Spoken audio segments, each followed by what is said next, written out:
Selamat pagi, Assalamualaikum warahmatullahi wabarakatuh. Berjumpa kembali dengan Budi Rajo di Padepokan Budi Rajo. Kita mulai dengan ngopi dulu. Nah, bismillahirrahmanirrahim.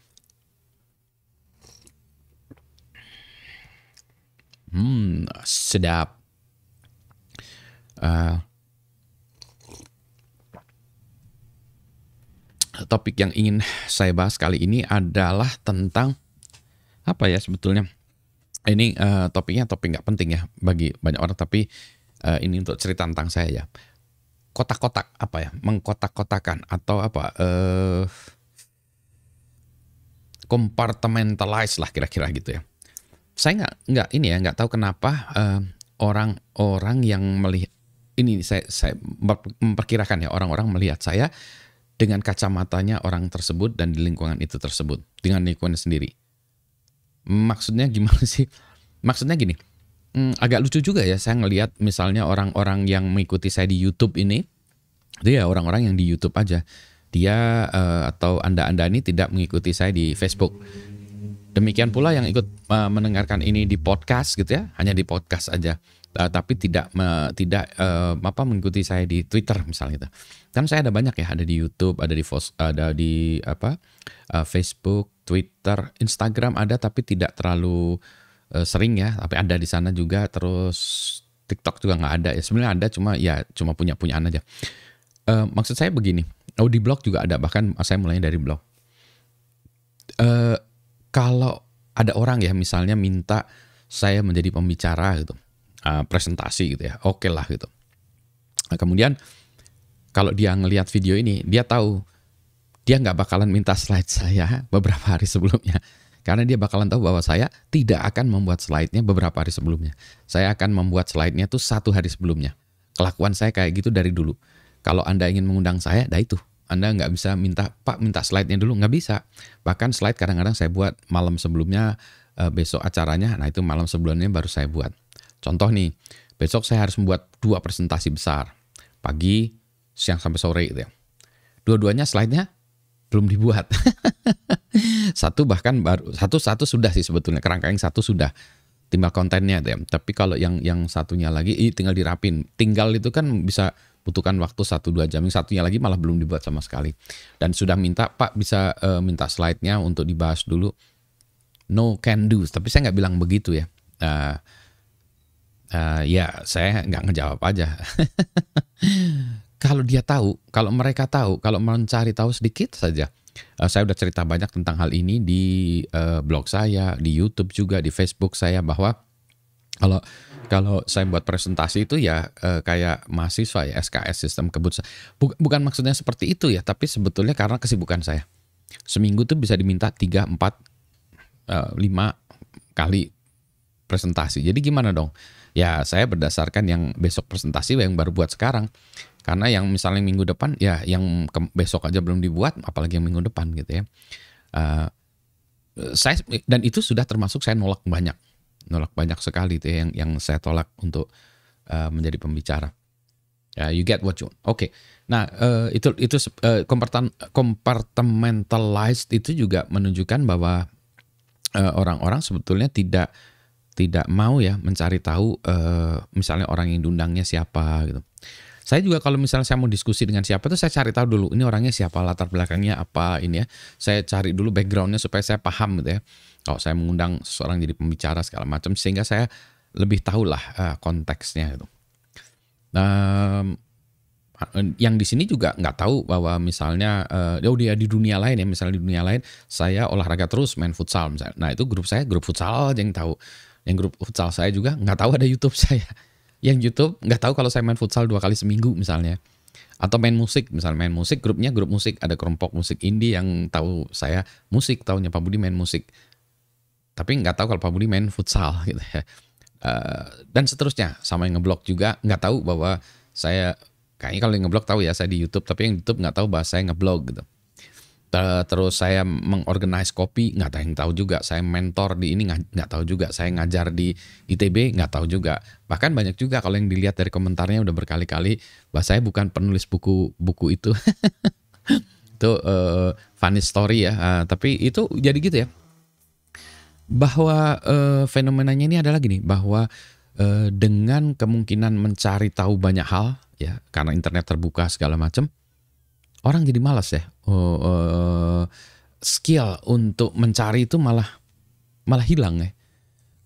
Mungkin karena kebanyakan ya. Jadi kalau gini, apa sih waktu itu ada istilahnya tuh, kalau kita berkelebihan itu malah kita tidak punya drive atau tidak punya kemampuan untuk mencari lebih tahu, karena biasanya yang punya kemampuan itu yang orang yang susah ya, susah cari, susah mendapatkan dokumen, susah dapatkan ini itu, maka dia punya skill untuk mencari tahu. Kalau zaman dulu misalnya untuk search paper ya, saya harus pergi ke perpustakaan, nongkrong di perpustakaan, harus pinjam interlibrary loan segala macam, sehingga saya harus merencanakan. Kalau harus membaca buku ini, harus baca ini, saya harus merencanakan panjang lebarnya. Karena begitu tadi ya, nggak bisa nyari langsung dapat. Sekarang begitu adanya internet, mungkin orang menggampangkan juga ya, kita cari sesuatu gampangkan itu. Tuh ya, lagi-lagi. Jadi tapi on the other hand itu juga merupakan berkah bagi saya juga ya, karena saya bisa cerita apa aja di sini tanpa orang-orang di domain-domain yang lain itu mengetahui ya. Jadi saya bisa ngomong apa aja ya, yang nonton di sini ya yang nonton di YouTube aja. Jadi topik-topiknya ya topik YouTube ya. Ini kalau topik YouTube saya ceritakan di blog, orang bingung, wah keren baru gitu. Padahal di YouTube udah mungkin saya bahas 23 kali ya. Jadi gitu ya. Soal itu tadi ya, membuat materi presentasi ya begitu. Jadi kalau Anda ngundang saya, tahulah ya bahwa saya nggak akan membuat materi presentasi beberapa hari sebelumnya. Bukan karena nggak mau malas atau apa, tapi karena memang nggak sempat ya, karena banyak lagi kerjaan yang lain. Berikutnya lagi soal ini ya, topik yang ingin saya bawakan tuh ada banyak semuanya. Sebetulnya saya pengen juga cerita tentang bagaimana saya mengatur waktu saya gitu ya. Biasanya tempo saya tinggi terus ya. Untung minggu lalu, itu 2 minggu lalu ya, 2 minggu lalu saya istirahat dulu, staycation ya. Staycation tuh kayak vacation tapi gak kemana-mana. Jadi pergi misalnya ke hotel, udah stay di hotel tuh 2 hari gitu ya, untuk nge-recharge itu. Kalau orang-orang kerjaannya jalan-jalan atau ini, saya nggak tidur.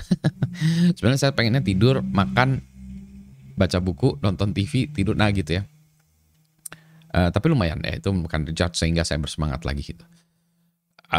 Selain itu ada lagi yang ingin saya oprek tuh banyak ya. Di sini saya pengen buat itu ya, CSP, Golang segala macam. Nah banyak yang nggak tahu kan ya, bahwa saya juga sebetulnya masih jagoan coding ya. Saya masih coding, masih baca segala macam. Sekarang oh ya ada yang nanya, Pak Budi baca buku berapa? Saya sekarang lambat karena gara-gara pakai kacamata ini. Jadi dan waktunya pakai kacamata ini jadi membuat saya lambat dalam membaca. Kalau dulu saya senang baca tuh sambil tidur-tiduran sehingga banyak yang bisa dibaca. Kalau sekarang ini sangat mengganggu ya. Jadi bacaan saya susah. Dulu saya juga banyak buku, sekarang saya lagi mau nyoba belajar lewat tablet. Udah mulai get the hang of it. Sekarang saya pakai aplikasi Kindle ya, memang yang ada di Android itu Kindle lumayan juga, bisa baca-bacanya lumayan lah ya, meskipun flipping books itu melihat halaman-halaman itu, loncat ke halaman-halaman itu lebih enak pakai buku fisik ya, bisa loncat ke halaman berapa gitu ya. Nah tentang kotak-kotakan lagi ya. Nah jadi apa yang Anda tahu tentang saya? Not much ya. Baik. Nah semalam juga bedah buku ya, di acara bedah buku juga saya cerita segala macam, saya nanyakan segala macam. Nah salah satu sebetulnya ada buku yang dibahas itu adalah Emotion Agility ya. Bagus sekali bukunya Emotion Agility. Saya belum baca, dari pembahasannya bagus, menarik, kayaknya menarik untuk dibaca, buku psikologi itu ya. Nah ada beberapa hal, beberapa topik, salah satunya itu adalah bagaimana kita stepping out ya, stepping out atau stepping side ya, yang mana kita mundur melihat diri kita, menuangkan itu ya. Nah kayak yang saya lakukan ini sebetulnya bagian dari itu katanya. Saya tadi bingung, saya merasa nggak pernah menganalisis diri saya sendiri gitu ya. Nah yang saya lakukan sekarang ini sebenarnya saya menganalisis diri saya sendiri. Oh kayak gitu ya gitu ya. Nah itu salah satu dari tujuan supaya kita bisa dalam kehidupan ini melewati twist and turn gitu ya. Kayak kita di kapal ya, ada ombak segala macam, kita bisa melewati badainya tuh kemana-kemananya itu ya itu tadi ya, dengan memiliki tools-tools tadi kayak gitu. Nah ternyata ini ada manfaatnya juga kayak gitu. Ternyata ya, padahal bagi saya ini cuma sekedar ingin sharing aja apa yang ini kan, dan mungkin juga nggak penting-penting amat juga bagi banyak orang ya. Gitu. Terus apa lagi? Oh iya, saya mau cerita lagi. Nantilah saya buat satu lagi ya tentang grup The Bee Gees dan Foo Fighter ya.